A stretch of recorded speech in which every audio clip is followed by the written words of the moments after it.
Hey Gaming Warriors, it's Chief Rocky here with another episode of Empyrion Galactic Survival.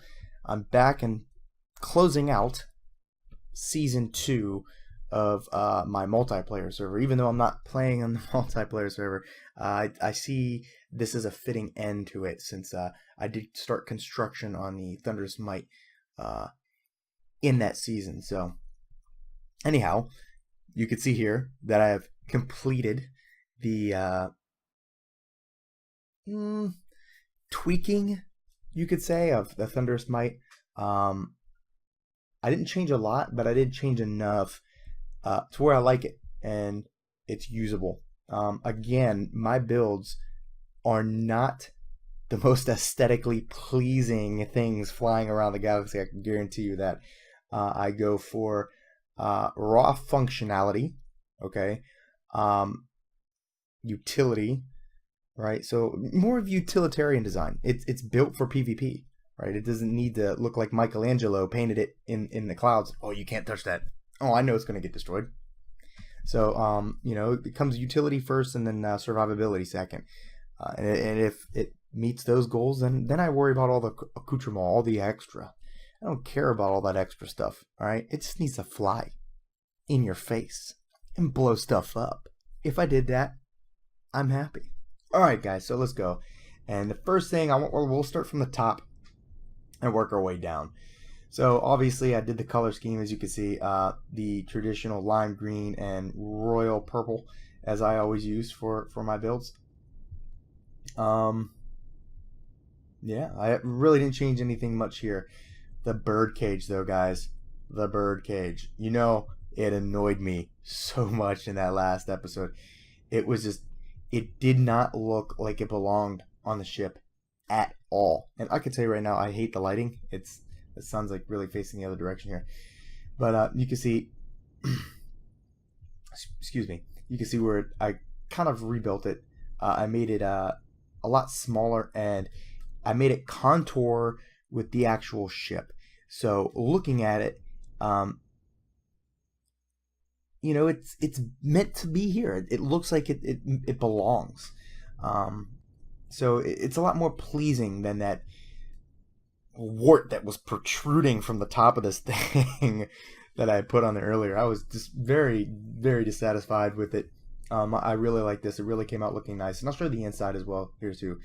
So some of the other things was the landing pad. I did use Spange's CX-23 fighter.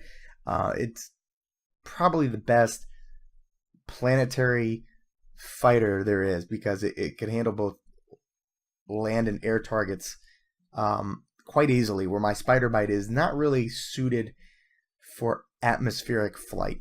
I mean, it might be able to sustain itself, but where the Spider Bite really excels, it's small crosshair signature. Its ability to stop and turn on a dime, and really utilizing the homing missiles. You can't do that in the atmosphere. So this being an amphibious type ship, an atmospheric drop ship, basically like a command center floating up in the upper stratosphere, it would not make sense to have Spider Bites flying off this thing. It wouldn't do it. So the most robust and well-designed strike fighter, kind of like a Harrier, would be the CX-23. I've experienced on the Wolf server. This thing is just a beast. You can't compete with it. You can see where I built. I went ahead and mapped out the landing pads, and of course I got the yellow flares indicating this is a landing pad, and of course the danger zones saying, hey, stay out of here. So these things, will be taking off when we get in the atmosphere, and flying out and doing scout recon or destroy targets as necessary. And then we got the aft battery here with one rocket launcher and flak cannons to protect it as it's leaving. Obviously, the rocket launcher only fires in space. It's not going to fire in the atmosphere. It's just the way that the server is designed by Wolf, and it makes sense. I agree with it. And of course, back here, I wouldn't really call these nacelles, because they're not. They're really just protrusions to help, kind of like rear stabilizing wings or fins. but because of the design of the ship, it really doesn't have fins or wings either anyways.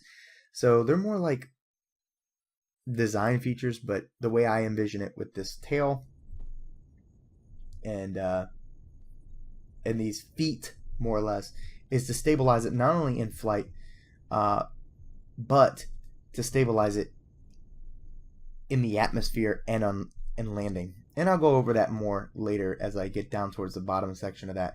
And of course, you got the thrusters on the top and the aft wing here. So let's go down the sides here now. Nothing really changed here other than me. The feet here, I build it more robust and more cylindrical shaped to really, again, match the contour of the rest of the ship. When I originally built this ship in Space Engineers, it was designed in this shape, but the feet were designed differently. However, the ship had a different purpose in that. It was a bombardier ship, and it worked quite effectively. However, in this server, in this game, I can't really utilize it in that effect. It's just not, I'm not capable of doing it. So the next best thing would be using it as a kind of like a landing area clearing / command center for dropping in troops and heavy war equipment. And guess what? It suits it. I had to lengthen the ship out about a good 20 blocks. Actually, belay that, about a good 10 blocks. 20 was way too long. I did lengthen it out enough to suit it to have these hangar bays here, or more or less recovery bays. I would say a well deck, but obviously there's no water. So again, you know, I really didn't do anything to the sides other than, you know, making sure that we had the navigation lights. Obviously port being green and starboard being red. Or actually, yeah, port being red, starboard being green. I'm a sailor. How come I can't figure this out? All right. Again, yeah, same thing with down the sides. So let's go ahead and head to the bottom of the craft now. And some of the things that I did change here was I had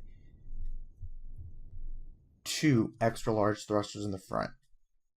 And one thing I noticed when I was landing was it wasn't stabilizing correctly on the ground. Now, mind you, this is not going to land when it's dropping in equipment. It's not meant to do that.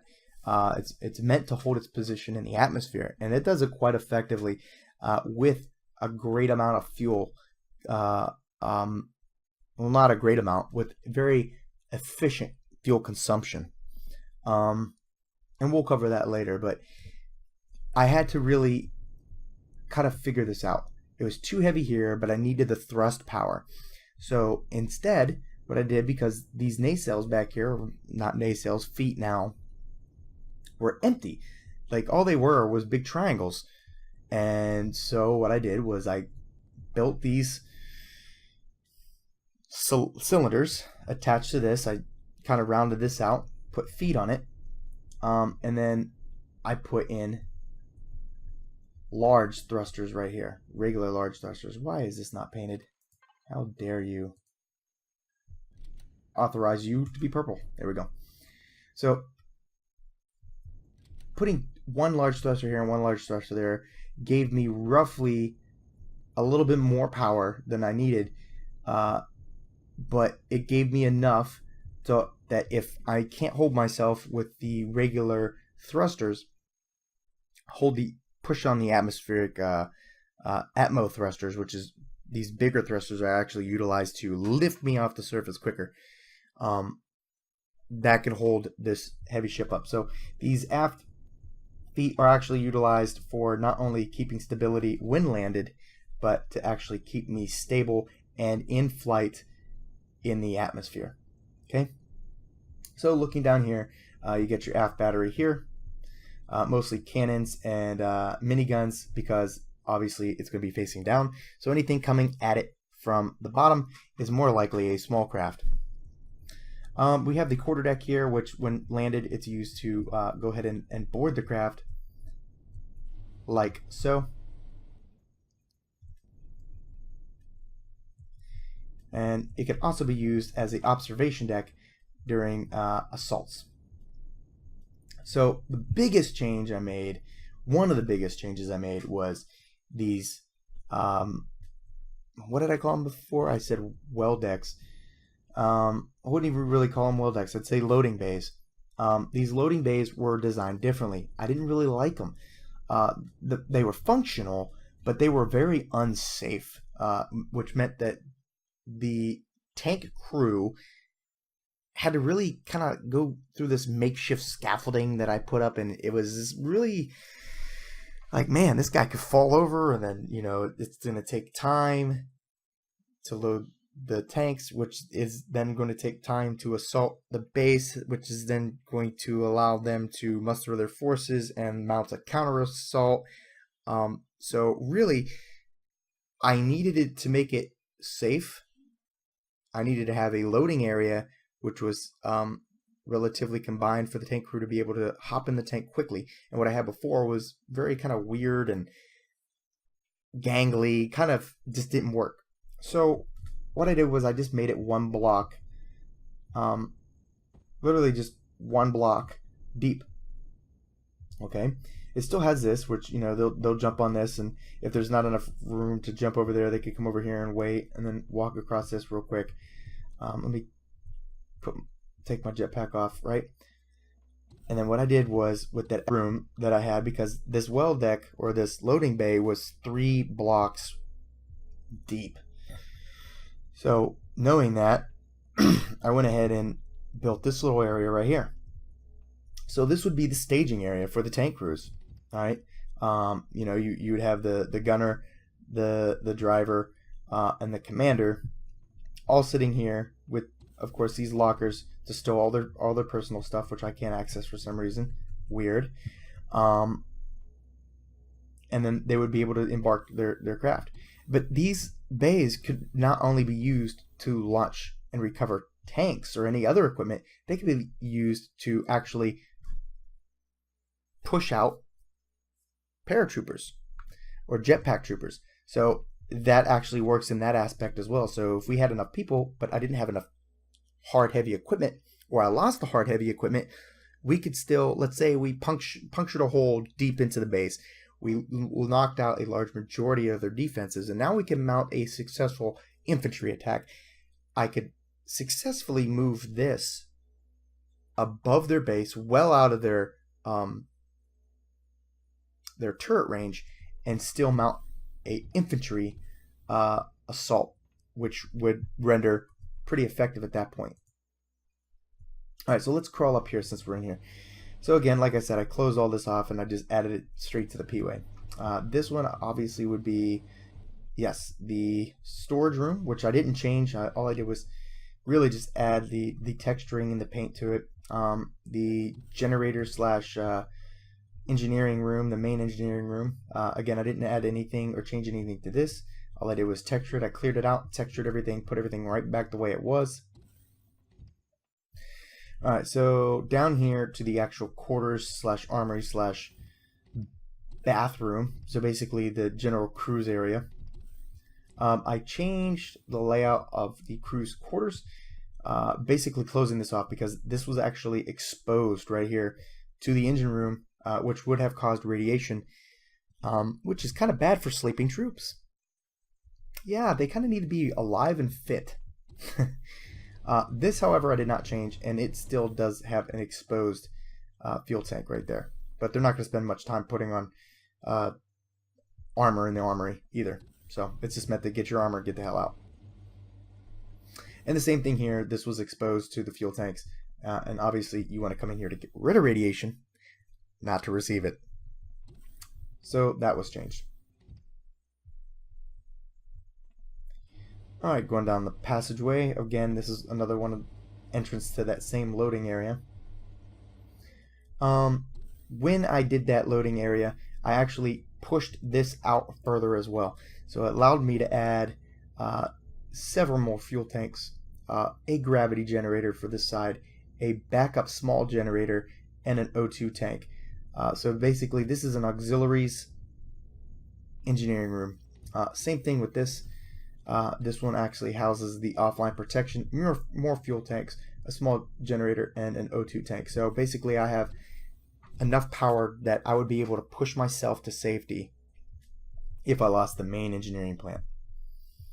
Same thing, this is the forward loading bay. That one actually has tanks in it.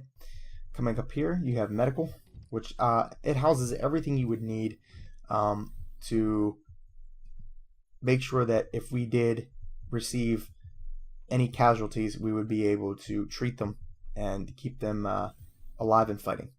And respawn, actually.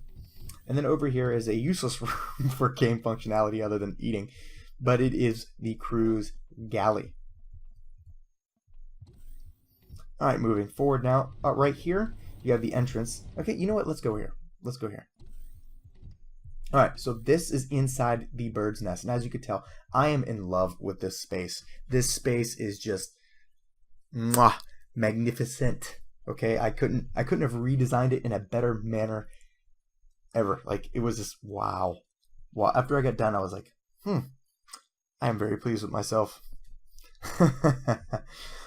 Excuse me, I'm really coming over a cold right now. The last couple weeks have been kind of hard. Family's been sick. I've been sick. My daughter's been in the emergency room twice. So I said, you know what, enough being sick. I'm just going to record this anyway. So back to the topic. Again, this is really meant as mainly as a staging area for the pilots. So as soon as we hit atmosphere, stop the craft, the pilots and the tankers load up and disembark. And again, when we recover all the craft and secure them to the decks, we go ahead and buckle up and prepare for underway. This, however, also acts as a secondary bridge or pilot house, whichever one you want to call it. Visibility, however, is null. You can only really see above you, but again, it's not really meant as a primary bridge. Again, you have the same thing here, and then you come up here. Boom, you're on the flight deck.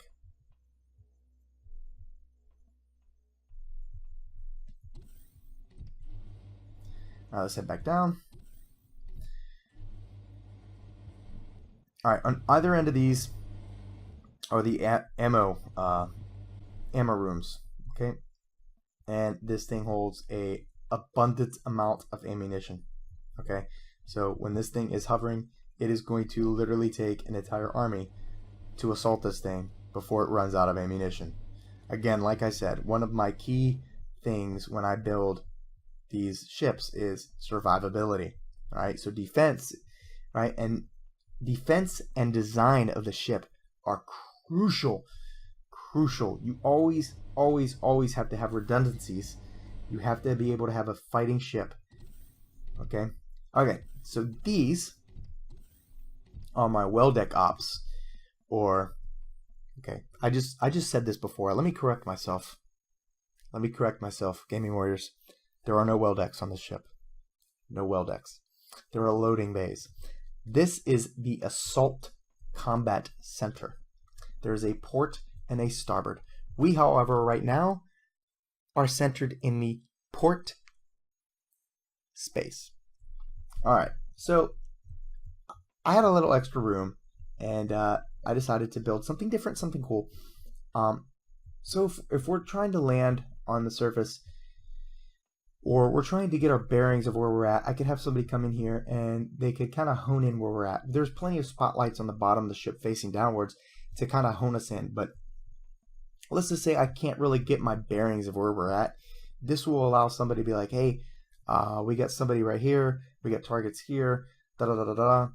And this also acts as a tertiary, a third pilot house or bridge, whichever one you want to call it. And it's the same design, just mirrored on the starboard side. Alright, now we're approaching the main pilot house. Again, this is where we fly from. Again, visibility is not its forte. Okay, it's literally meant to hover above.